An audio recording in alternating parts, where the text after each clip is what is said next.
Welcome to Connected Through Christ, a podcast where faith meets real life. Your host, Jeremy Johnson. All right. Hello, everyone, and welcome to another episode of Connecting Through Christ. Today, we have just a very special guest. She was a two-time All-American gymnast and tumbler from Baylor. She transitioned over from gymnastics into mixed martial arts. She's fought for Legacy, Invicta, and of course, the big show, the UFC. Without further ado, let me welcome Miss Hailey Cowen Brennan. Hello. Thank you so much for having me. Thank you for coming on. It's going to be a pleasure. I was so glad when I heard Miranda had said that you might be coming on. I had seen some of your fights, but I wasn't sure how to get in contact with you. I knew I wasn't friends with you on Facebook, but yeah, I'm definitely glad it worked out. I'm glad to have you. Same, big same. So let's get started. Let's go into a little bit. Tell me about your past. So, spiritually, I grew up in a family where both of my parents directed us towards Christ. They dedicated us to God the moment we were born. My great grandpa on my mom's side was a pastor. My grandpa on my mom's side was a pastor. My dad is now a pastor. And so, a lot of people have these crazy coming to Christ stories to where, they have these super powerful testimonies where they came off drugs, whatever. Well, I never really had that experience, but to me, that's a testimony in itself. My parents did it the way that I think all of us should strive to do it. They pointed us to Christ at an early age, dedicated us to God. And from the moment that they knew that, I would be making my grand entrance into the world, they were praying over me. They were praying over. For me, my grandpa prayed for an unconventional mission field over me, and I think I got one. Yeah. So, I don't have this, God saved me just like he saved everybody else, but I don't have this story of, falling, a real low, Falling into sin and then all of a sudden coming on. Right. Right. I have, for me, what I want my kids to have as well. I walked with God my whole life. And to me, that's a testimony in itself. Absolutely. So when you said you was raised, was your dad a pastor already when you were a baby, or? So when I was a kid, my parents were youth pastors of a really big underprivileged youth group in a church that my grandpa built. Oh.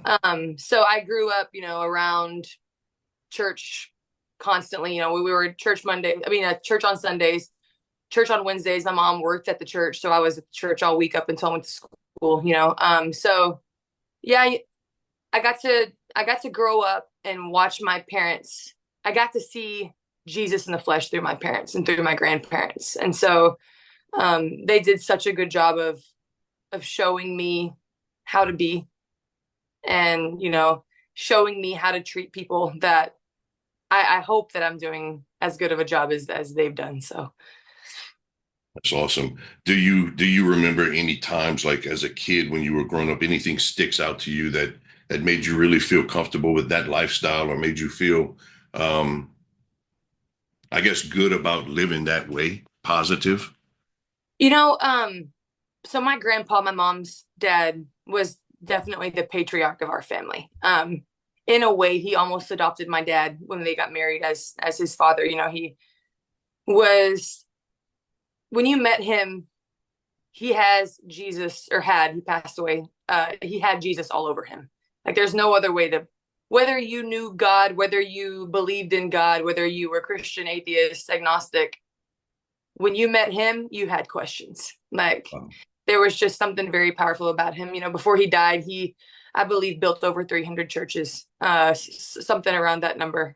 Just an incredible human being. If he had $30 in his bank account and you said, "Hey, I need $30," he was giving it to you.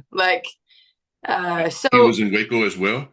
Yeah, he was in Waco as well. He actually became the bishop of our denomination. We're not denominational now, but back then he was the bishop of that denomination.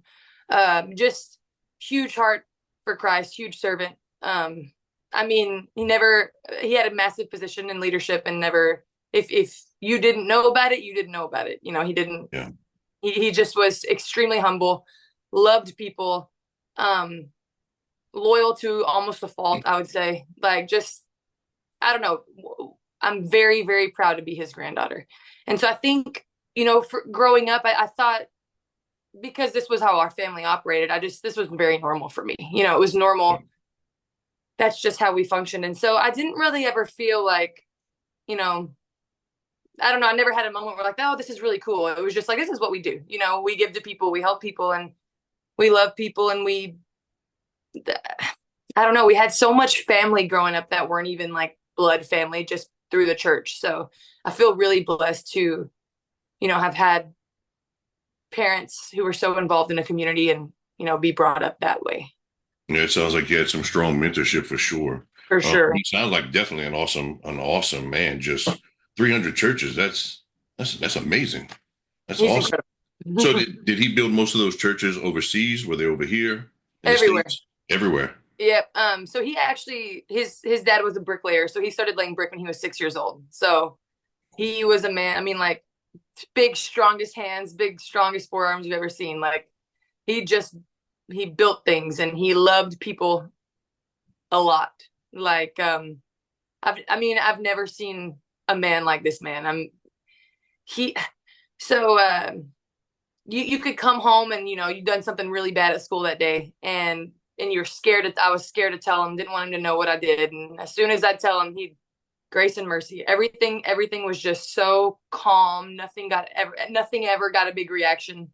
I mean, just literally Jesus with skin on. Like, I don't even know how else to, That's awesome.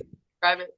So from your grandfather to your dad, did he go into the tutelage of your grandfather, pastor the same church? Did he open up a separate one, or how did that work? So, my grandfather started a really big church in Waco, and then we ended up leaving it with my uncle and starting our own church, which is much smaller. And my dad was the associate pastor. So my grandfather passed away. He became the senior pastor. Gotcha. But, so the grandpa that we're talking about is not my dad's father. It's my mom's father. Okay. So they got married really young. And then in 2012, I believe it was, we found out that my grandfather was dying. He got really sick. He needed a liver transplant. And livers aren't like kidneys. Like, with kidneys, it's pretty easy to find a donor. But livers, it's much more difficult. There's much more hoops to jump through. It's a bigger organ, so you only have one of them. It does grow back. But so we tested everyone, a lot of people in our family tested, my mom, my uncle, her brother. And no one was a match. And my dad was like, you know what, I want to test. And he was a match, which doesn't make a lot of sense, but yeah, God that he was. And so he ended up getting to be the donor for my grandpa. And my grandpa ended up living a couple extra years because of that. So pretty cool to know that, that the man that my mom married was going to be the man that saved her dad's life, even if it was awesome. A few extra years. Yeah. God works in pretty cool ways. Absolutely, he does. I know when I was doing, over here in Louisiana, we have a group called LOPA. It's Louisiana Organ Procurement Agency. And when I was doing forensic autopsies, a lot of times before I would go in to do the autopsy, those guys would come in, and gals, if they had to harvest a specific organ, liver, long bones, there's just so much that can be recovered. So I worked a lot hand in hand with those people and a lot about it. And I tell you, it's a blessing to have groups like that, because it saves lives, and it makes just tremendous impacts as well.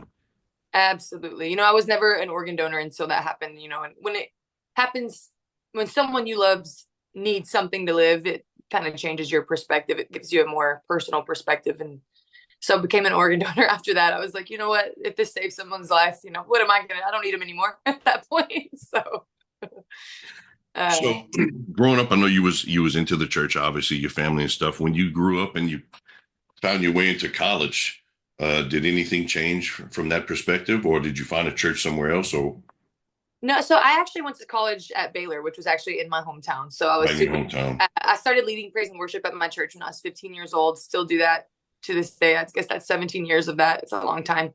Yeah, I got to stay home and, I lived on campus, but was 15 minutes from the house and the church. So pretty cool. But, I was a gymnast from the time I was 5 years old all the way up, technically through college. But I did have when I was 15 years old, I got in a pretty bad car accident. Had a brain injury that forced me to quit gymnastics, and was told by doctors, neurologists. And I was still 15 years old at this time, so I was still seeing pediatric doctors. But I was told that, I would never play any sport again, and that I needed to look at an alternative form of education for my high school diploma, that I probably wouldn't go to college, that my ability to retain information was probably gone. Just all the things that you don't ever want to hear as a 15-year-old that my parents didn't want to hear. And I'd, go to bed at night and I'd hear my mom sitting by my door praying for me at night. And it, at that point I'd been Hailey, the gymnast, for so long that I had to figure out who I was as a human being. And at 15 years old, my identity was wrapped up in that. I was a great athlete, a great gymnast, woke up in the morning, went to school, got off school early, went to practice until 8:30 p.m., went home, went to sleep, and then lather, rinse, repeat the entire week and go compete on the weekends. That was my life. So I didn't know what to do with myself. And I never had any moments where I backslid or anything, but I truly believe that because I experienced that, and, it was like a 2-year process for complete healing. I think I didn't completely heal until I was almost 18 years old. But because that happened to me, I think as Christians, we all go through moments where we have a lot of doubt. Yeah. But I don't really, because, God healed me, and I saw it with my own two eyes. And I've been in a church my whole life where we were a charismatic church, and I've seen a lot of people healed, with my own two eyes. So for me, I have a totally different perspective on, I've never have I've had moments, in the valleys where I'm like, God, where are you? But I've never had moments where I'm like, there's no way he's not real. There's no way. He showed up in my life so many times. I've seen it firsthand. I've seen him show up in other people's lives.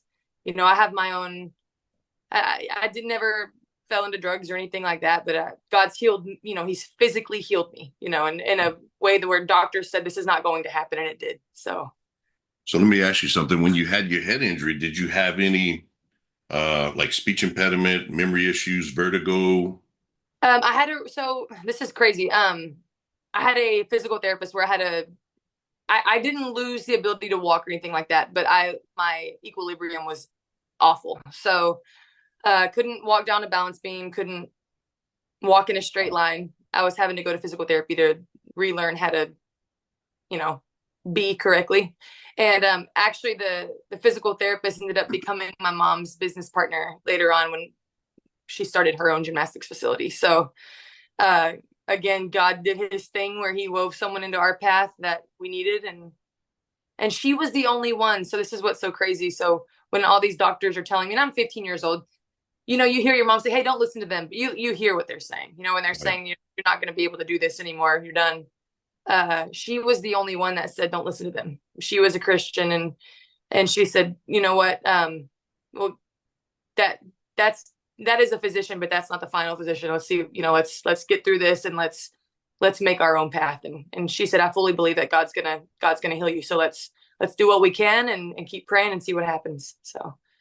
Do you remember that actual moment when he healed you? Did you actually feel it, or was it a gradual, or? No, for me, it was weird. Becky, the physical therapist, she basically told me, that your brain is, the brain is a very powerful organ, and the mind is even more powerful. She's like, just, you got to decide that you're better, and you have to accept, that this is not what God wants for you. We get sick and we're like, oh, this must be what he wants for me. No, just because it is what has to happen. God does not want us ill. He right. does miracles through those, he works, he does his magic through those moments, but he doesn't want us in pain.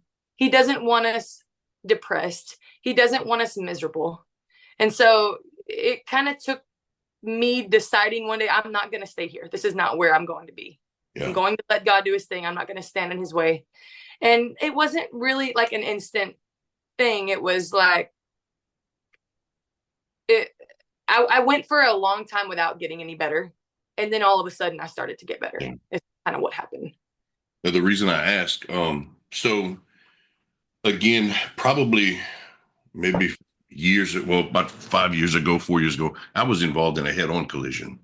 And I had already had issues where the doctors were telling me they were thinking that I was having CTE from the fighting from back Mm-hmm. then. But it wasn't really affecting me. But when I had that head-on collision, it kind of pushed everything over. So all of Yeah. a sudden, I'm Kind of having that process. yes. So I'm having vertigo issues. I'm having balance issues all of a sudden. And it was frustrating to me. All of a sudden, I had issues with heights. I couldn't drive at night. Like it was completely affecting my life. And it was slowly getting worse. And then all of a sudden, we were at church one morning, and the pastor was up there talking about if you want to get healed, come to the altar. Of course, I was stubborn. I didn't, but I was praying right where I Yeah, was. God can heal you from your seat. Yeah, absolutely. And I was praying where I was. And my wife, I felt her put her hand on my back. She was praying in the spirit. And I can tell you, I felt the moment that it happened That's because I awesome. always had like this pressure on my head, and I always felt like I was kind of leaning one way or leaning the other way, and I just kind of adapted to it, and I felt it. I felt it go. I didn't feel any pressure. I felt it lift. I felt straight, balanced again, and it happened. And look, when it happened, I was kind of shocked. I felt all of a sudden I'm looking around, I'm not getting dizzy, but I never said anything to my wife. I was Mhm. just trying to take it in. And at the end of service, I looked over at my wife and I was like, this is crazy, but I actually feel normal again. I had forgot what normal felt like. Mhm. And I saw her eyes kind of water up and she's like, I was like, what? She's like, well, I felt like God told me to pray for you and more specifically, pray for your healing. I was like, wow, God's just, That's awesome. yeah, it was, and it's just one of those testimonies that's not just faith, but it's physical, Yeah. um, and God's powerful to be able to do those things. So Right. So when my mom got pregnant with me, she got pregnant with me at a pretty young age, and my grandpa prayed for an unconventional mission field over me and my sisters, and I think it's safe to say that I definitely found one because I look at fighting is my mission field. Fighting isn't my purpose; it's my passion, and hopefully through the passion of fighting, I can somehow get to the purpose and the promises that God has for me. But when my mom was pregnant with my middle sister, she got really sick and ended up having a stroke during her pregnancy with her. She was only 24 years old. I'm the oldest, so okay, I'm about 3 years older than her. But the doctors told my mom, hey, if you do not abort this child, you're going to die. She's not going to make it. If she does make it, she's going to be severely retarded. Like, I mean, there's severely mentally retarded. Like, there is no way that this is not going to turn out well for right, in either way. But my mom, she was 24 years old and stubborn, thank God. And she told my dad, she was like, hey, if it comes to the point where they ask you to make that decision and you do, she was like, I can't imagine a life without my child. So do not, and under no circumstance are we doing this. And so she was at the hospital one day, and she was often in the hospital during that pregnancy because they were constantly worried about her life. And she was crying in the bathroom floor, like on the bathroom floor next to the stall. She thought she was in there alone. And she gets a knock on the door, and a man walks in and tells her, you will live and not die. And he's now one of our very close family friends. He said, you will live and not die. You will be healthy, and your baby's going to be healthy. And a few months later, she had a smooth delivery with the healthiest, now one of the smartest young women I know, who's now a collegiate coach, impacting lives of, and I 100% believe that this was Satan, a planned attack by Satan to try to stop my sister's, yeah, yeah, her mission, which is through college sports. She's a collegiate acrobatics and tumbling coach, and she okay, touches so many lives and has a window or a door to so many people at such an important age in life, when yeah. it's hard to make decisions when you're 20 years old and 18 years old. And she gets to constantly speak life and speak love into those people. And so I personally believe that was an attack by God. Not by God, an attack, intervening by God, by Satan, trying to get her, trying to Sure. have her life taken away from her so she wouldn't be able to affect all the lives that she's Yeah. affected. We So go with she's her tell her she's slow still, but she's really not. So she Like, kind of followed in your footsteps then, huh? We got to actually be on the same acrobatics and tumbling team together. That's awesome. So I was a senior while she was a freshman. So. Oh, wow. That's pretty cool. Yeah, it was pretty That's cool. Awesome. So tell me a little bit about what's going on today for you. Like, what's God doing in your life these days? I've built these last 18 months of my life have been really hard for me. Just injury after injury after injury, and personal attacks on my family. That's people act like when you are a Christian that you don't get attacked, but that's not true. It's actually, my grandpa always says it's much worse. Absolutely. If you're not a threat, Satan's gonna leave you alone. So always say the same thing. Absolutely true. like, you know what? He doesn't, falling on your knees before the Lord doesn't remove those attacks, but it does make it easier to handle them. And so I've had so many injuries, like not just small injuries over the last year. I tore my UCL in my elbow 5 weeks before a fight, then ended up getting better, and they rescheduled me, and I'm breaking my leg in camp 5 weeks before the fight. So it's like, wow. And they were injuries that I would have fought on if I would have been allowed to, but they pulled me. Like, it wasn't like my choice. It was like, you cannot fight. So, and the leg injury actually happened at the PI, so there was no hiding that from anybody. Really? Yeah. It was just training. I was just overworked, but it's part of the game. And so, I look at all the trials that I've been dealing with, injuries, personal life, and any physical attack is a spiritual attack in my eyes. So it's like, I've been looking at those as, my dad made a point. He was like, "Hey, you've been dealing with a lot." And I was like, "Yeah." And he goes, "You know what I see it as? I see it as an opportunity to be who you say that you are." And so, instead of talking about it, I get to, which we can all do. I'm having an opportunity to walk it out right now. So hopefully people are watching, and hopefully I'm handling it with as much grace as I feel like I am, as I hope I am. And hopefully I can, be an ear for someone who's happens to have something like this come up where they're injured or whatever personal attacks they're having, and they can reach out to me, and I can be like, well, this is how I felt, and these are the verses that I fell on. These are the things that I focused on, the way that we got through it. So it's hard, especially as a fighter. Your body physically is, that's you. That's what keeps you in the business and in the game. And it's injuries can be setbacks, but they can also, catapult you sometimes, depending on how you use them and the downtime that you're going through them. But I completely understand. I get it. And for some people, those injuries they'll bring them down, and they'll never get out of that hole, But you seem to be very powerful, very, very positive, especially in your faith. So I have no doubt that you'll come through this and be stronger. Well, another thing that I didn't realize when I first started training that I realize now, after having been around for a little bit, having done gymnastics for so long, it's such a good prereq for fighting. The injuries, the stress, the discipline, so I feel like, and also I think a lot of fighters and a lot of athletes in general, they think that the sport that they're playing is the reason that God made them. And if that were the case, as fighters, we'd all die by 40, right. Or as football players, we would die by 35. It's like, that's not true.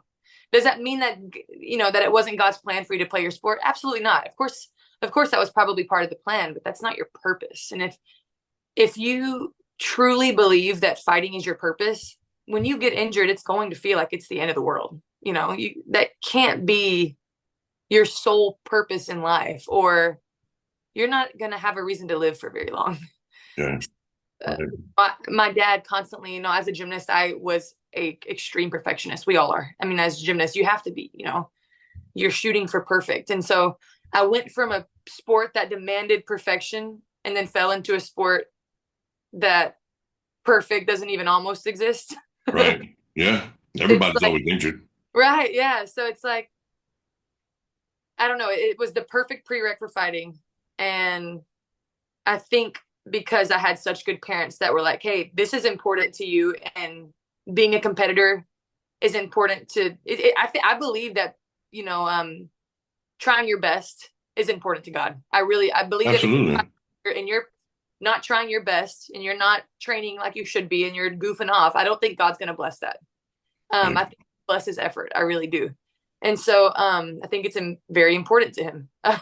So yeah, so I feel like having my parents explain that to me as a kid, this is your passion, not your purpose. This is not what you were created to do. This is just what you love to do. And getting in the cage and going into practice and realizing every time I get to step on the mat, it's an opportunity and not, oh, I have to go to practice again. Right. It's, I get to be here. I get to live a life that not very many people get to live. And I wake up and I'm excited to do what I have to do every day. So it makes the injuries more bearable, I think. Sure. Yeah, that's powerful. So since you're on that subject, tell me a little bit about how did you transition? I mean, you obviously being a gymnast for so long, since you was, 5 years old till, later on in college. What transitioned you over from being a gymnast into mixed martial arts? So I always loved MMA. My dad was a huge MMA fan. He watched Pride, UFC, Strike Force, WC. I mean, everything he watched. The whole days. Yes, he watched it all. And I never knew, like, because my parents weren't the parents. They didn't just let us watch whatever we wanted on TV. Like, we had to ask them, hey, can I watch this? Like, I even to this day, I will not watch The Simpsons because my parents wouldn't let me. It just seems like I'm not supposed to. I wasn't allowed to watch it as a kid. So I'm like, I don't think I'm allowed to watch that. My dad's like, you're 32. You know what? But so I didn't know if I was allowed to watch it. So I would peek over the couch while he was watching. And I remember one day I was like 6 or 7 years old. My dad was like, Hailey, are you watching MMA? And I was like, no. I was just like, no, I'm just sitting here watching the couch, I guess, He's like, come sit and you can watch with me. And we were watching, and it was I can't remember who was on that card, but I know that I really enjoyed not only watching GSP fight, but watching all of his training prep, because he did a lot of gymnastics and prep for his fights. And so I was like, you know what, that's really cool. But at that point, there were no women in the UFC. Right. So I just didn't ever think that was an opportunity that I would have. And then as I got a little older, Gina Carano came around, and my dad was like, hey, look, this girl, she's fighting, and she's really good. She's got a good head on her shoulders. She's a great role model. So I really enjoyed Gina Carano. And then Ronda Rousey came around, and finally one day, when I was in college, I was a senior. Tore my shoulder up really, really bad. Before my second meet of the year, I believe. It might have been before my third meet of the year. Yeah, it was before the third meet, because I couldn't redshirt because I'd already competed twice. So we're practicing, and I completely annihilate my shoulder. I tear my labrum, my bicep tendon, my supraspinatus. I mean, I just. My gosh. Yeah. And so that actually retired me from gymnastics. So I did not get to choose how I went out. And that bothered me. Like, I was an athlete for so long. And another moment where I was super necessary to that team. Like, I was a senior. Right. I was a leader on the team from the time I was a freshman. So I was very necessary. And I was on a really young team. I was on the inaugural team for Baylor. So I was one of the very first athletes ever on that team. So they kind of felt like they needed me, and I was in so many events that it was like, when I got hurt, literally days before a meet, and they had to pull me out, they're like, what do we do? What do we do? And so my sister was a freshman, and so what our coach did was like, hey, you're Hailey now. And so she got to step up and basically, as a freshman, be in every single event, and she became also a 2-time All-American. So That's awesome. Yeah, pretty cool. That's pretty cool. Pretty cool turnaround. But after that, I'm injured. That is not how I wanted to exit athletics. Right. For gymnasts, when you get done with college, there aren't really any more opportunities. It's like, well, you're done now. Whether your body's done or not, you're done. Yeah. So I always was interested in MMA, but I never had time because gymnastics it just takes up all your time. That was your life. That's it's your life. And so, I'm like, well, now I'm done. I just got a job coaching at a university in Pennsylvania, coaching acrobatics and tumbling. So I was going to be a 22-year-old college coach, super young, very cool opportunity. And I walked into an MMA gym and started training and fell in love with the sport. Walked in on a Thursday, took classes Thursday, Friday, Saturday. Monday morning, I called and quit my job and said, you know what, this is what I'm going to do. I have a small window. If I'm going to do it, I'm going to do it now. I can coach forever. So Talk about all in, huh? that's one of my biggest strengths and my biggest weaknesses. I dump all my eggs in one basket. I'm the same exact way. I'm either all in or all out. I struggle with the middle ground. I just don't have one. Me too. There's no, I mean, like, for me, why have a plan B? Because it distracts from plan A. Right. That's it. I'm all in. But Me too. the all in mentality, I think, was what drove me, especially in fighting. That was what gave me that extra Yeah. It did. It gave me an edge, I felt. But it was also my Achilles heel sometimes. Yeah, exactly. So you don't listen. It's like, I think that people with that mindset, what's the quote? It's champions do everything and feel like they're not doing enough. Losers don't do enough and think they're owed everything. Right. I think that kind of goes with it. You're constantly worried. Am I doing enough work? Am I doing enough work? And in fighting, one of the only things that you can really control is your work rate. So for me, it's like, and this is why I kept getting hurt. I was like, I didn't have anything else occupying the rest of my day. I coached some classes and I had some personal training clients, but it was like, I needed to be doing something constantly, or I'm going to go train more. And so I just, wear and wear and wear on my body. And I'd have training partners that didn't train us as often as I did. And I'm like, why aren't you serious about, in my mind, I'm like, you're not serious about this, and they're like, I deserve everything. And I'm like, you're not doing anything. It's just a constant battle that I was having with myself that, I still feel like most people undertrain. Oh yeah. But the few that overtrain, I do think it is a mental battle as much as it is a physical battle. We're trying to make sure, that we're leaving no stone unturned for a fight. And that, like you said, it's your biggest strength and your biggest Achilles heel. Oh yeah. So. Absolutely. So now that we're on fighting, let's what's going on currently for you in fighting? I'm waiting to hear. I think that the UFC is just trying to wait and make sure that I'm actually healthy, because I've jumped back in too soon before. And so I'm healthy. I've been healthy. I've been training, hard, and everything feels good. My body, the good thing about me breaking my leg was it wasn't one of those injuries to where, oh, I hurt my elbow, but I can still do all this other stuff. It was a big enough injury to where it's like, nope, you're out. And so it forced me to kind of actually let my body recover. So a bunch of old nagging injuries, some that I've had as long as, from being a gymnast, they're gone now. So as much as it seemed like the end of the world and I was like, oh crap, they're going to cut me. Like it ended up being a good thing, because I do feel like for the first time in a long time, like that my body is actually healthy. So that's awesome. We won't sit down. God has a way of making us sit down. Oh yeah, he does. He definitely does that.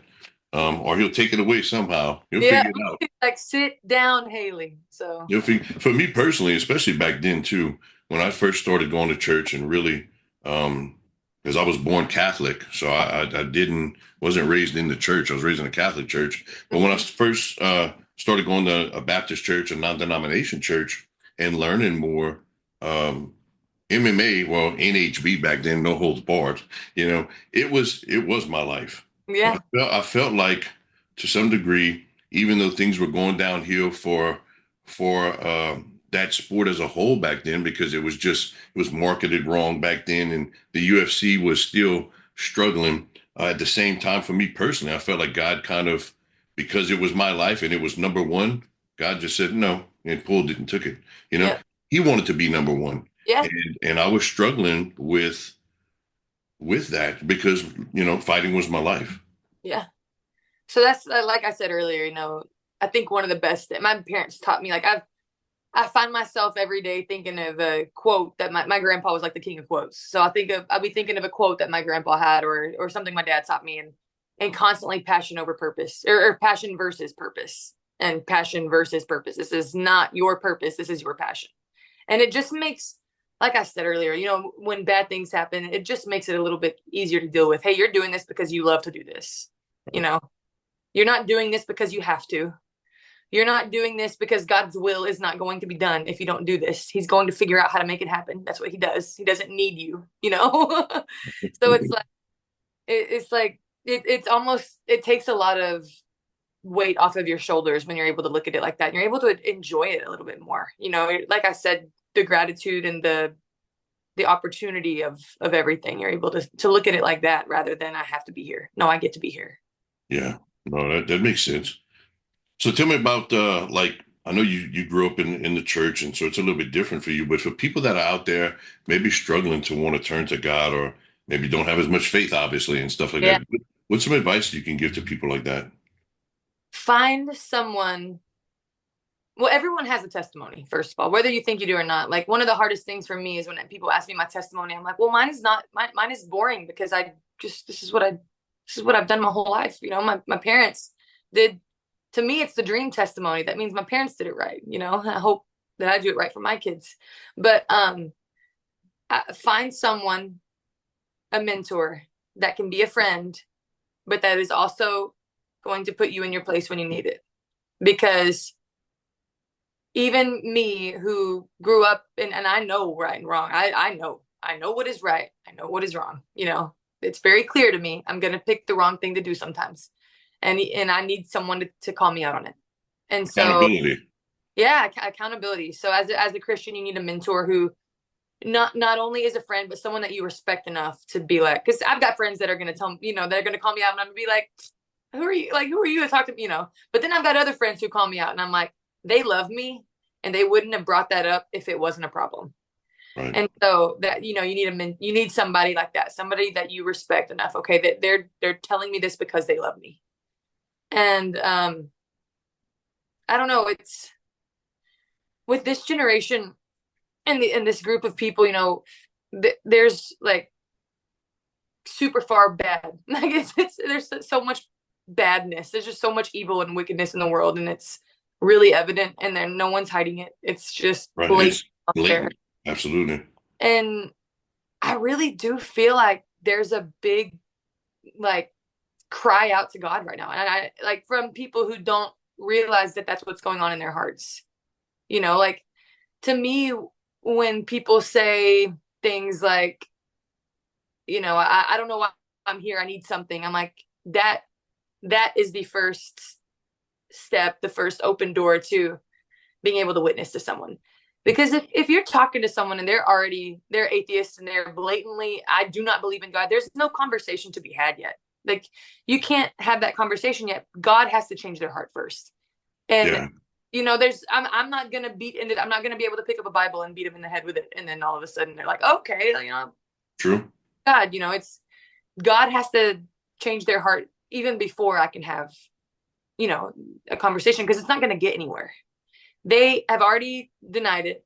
And there's nothing that I can say at that point that's going to change their mind. So, you know, the best thing to me when you have friends or whatever that are atheists is just to pray for them, because there's really no conversations that are going to be helpful yet. But now if they're agnostic, then conversations can be had, because they haven't just shut it out yet. Right. And I see a lot more people like that these days, which gets me more excited, because I'm like, okay, we can have conversations. You know, there's an opportunity, there's an opening there for a conversation, rather than, you know, almost even more off-putting. And I brought it up to someone who's atheist, you know, it's almost more off-putting. So it's like, what is my uncle, you know, he works in like cybersecurity.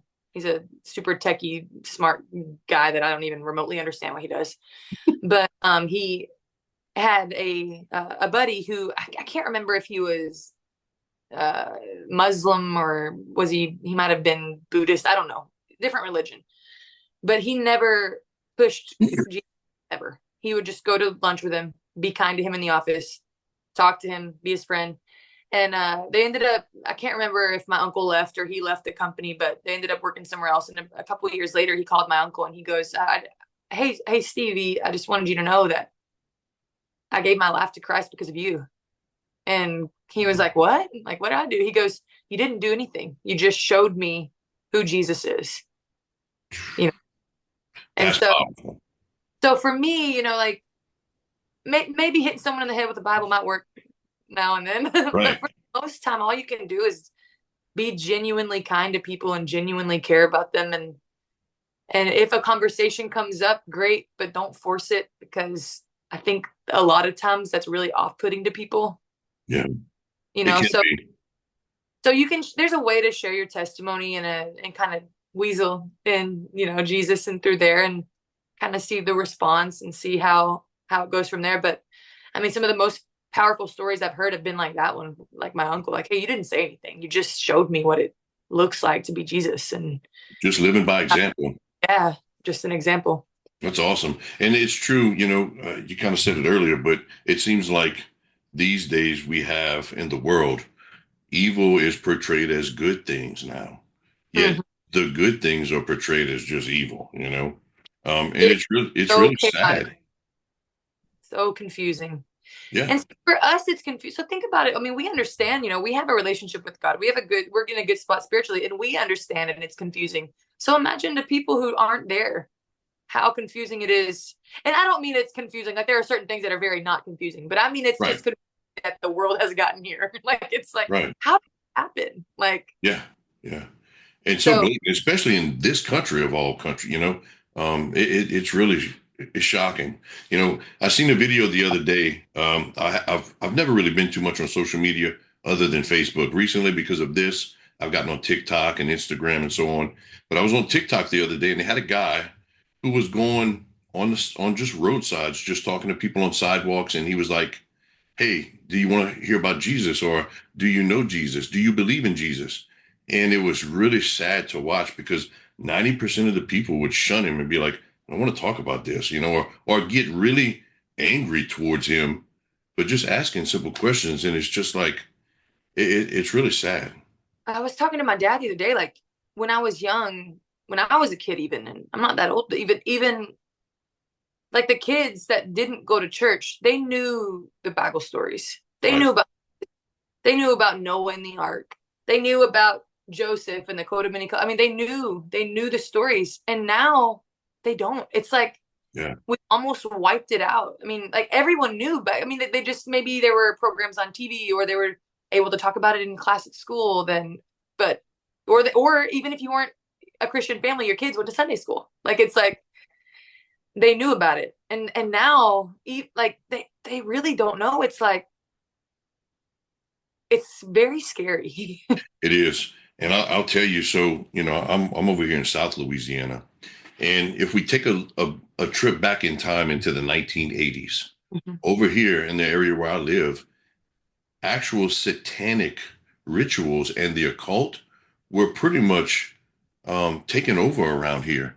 Like, it was so strong. It was so much of a stronghold in this area, and so many kids and teenagers and young adults were doing it that the old talk show host came down here. His name was Geraldo Rivera.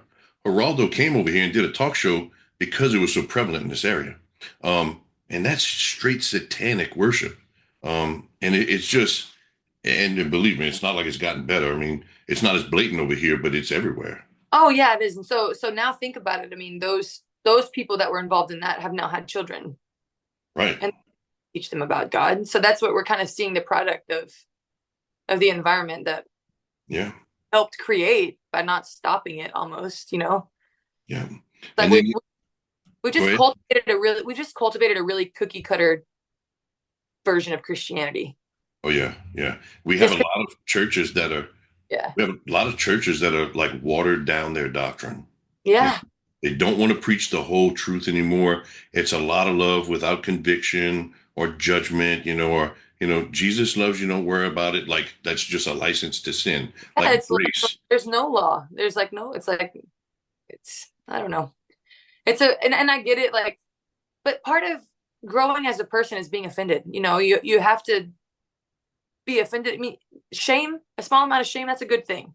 There's a reason that we have that feeling. You Right. should be shameful when you do the wrong things. And it's like, the world now. Oh, you feel shameful, you have shame, you're depressed, you have a mental illness. No, you don't. Those are that's guidance telling you, hey, don't do that. Yeah. This isn't Yeah. good. This isn't helpful for you. This isn't helpful for your future. And it's like we've just accepted the fact that, oh, well, people don't want to be offended anymore. And Yeah. you should be offended. When you do things wrong and someone calls you out on it, it should be a little bit uncomfortable, and that's okay. That's how we grow. But Yeah, I think the itching ears doctrine, so to speak, has kind of taken over America lately. We don't have the old fire and brimstone pastors preaching truth from the pulpit anymore. yeah, And I think slowly over time, as that has happened, and we've replaced the message with watered down doctrine or only love messages, it's or taken flat out denying part of the word. Oh, absolutely. I mean, how much deception is going on in the church today? All of it. Yeah, pretty much. Yeah, one of the messages that we had at service on Sunday, my grandpa used to have saying, and the speaker said, he quoted it, but my grandpa always said, the bad thing about being deceived is that you're deceived. So it's like, you don't know. Everybody else knows it. Everybody else sees it, but you don't see it because you're deceived. And we're teaching that from the, we're not, but I mean, a Right. lot of church they're deceiving their congregation by being Chex Mix Christians, just picking out the pieces of the Chex Mix that you like. Mm-hmm. Oh, Yeah, like absolutely. Yeah, that's not how it works. It goes. And it's hard because if you go and you try to confront that person, even in a loving way, then you're the bad person for doing that. Oh, you're judging me. You're doing this. And it's like, open your Bible. I'm just trying to help you out here. But Yeah. people don't want to hear it.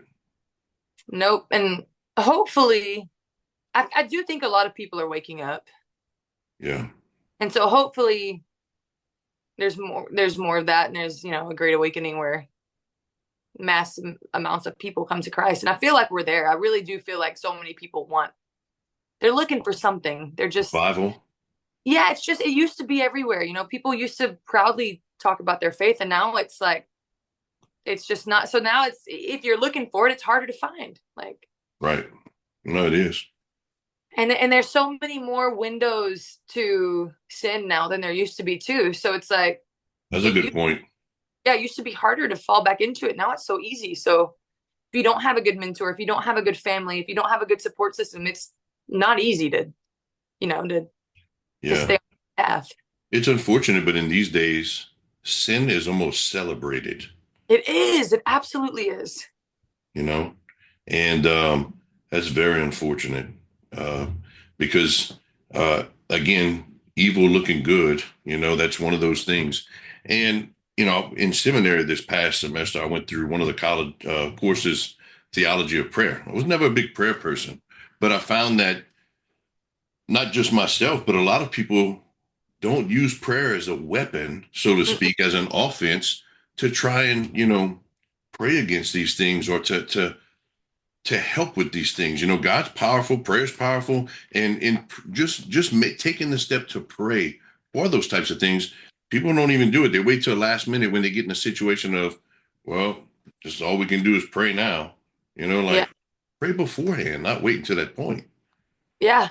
Well, I think because there's not, Psalms teaches you how to pray. That's kind of, for me, that's almost what it's there for. It's almost like a handbook on, teaching you the correct way to reach out to God. And I think no one dives into the word anymore. So I don't think people know how to pray. I don't think they know.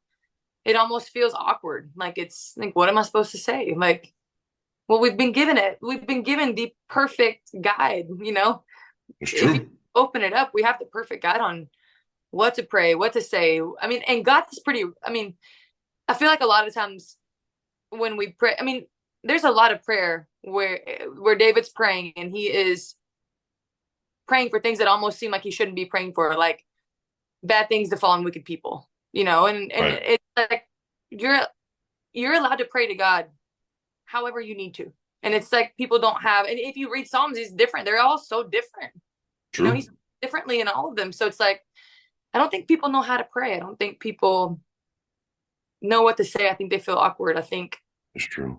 Well, because they don't teach it no more. People don't dig in the Bible, like you said. I found a stat this week. In fact, I posted it on Facebook, and it said that the average American spends 2.5 hours a day on social media.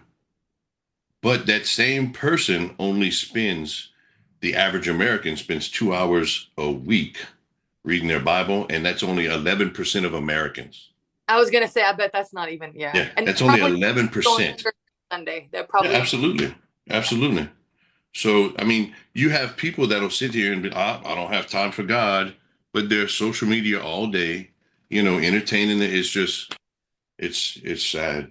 Yeah. Well, and I could be better about reading. I mean, I know that that's probably one of my weaknesses. I did not spend enough time. I try. I'm better than I used to be, but I need to be better for sure.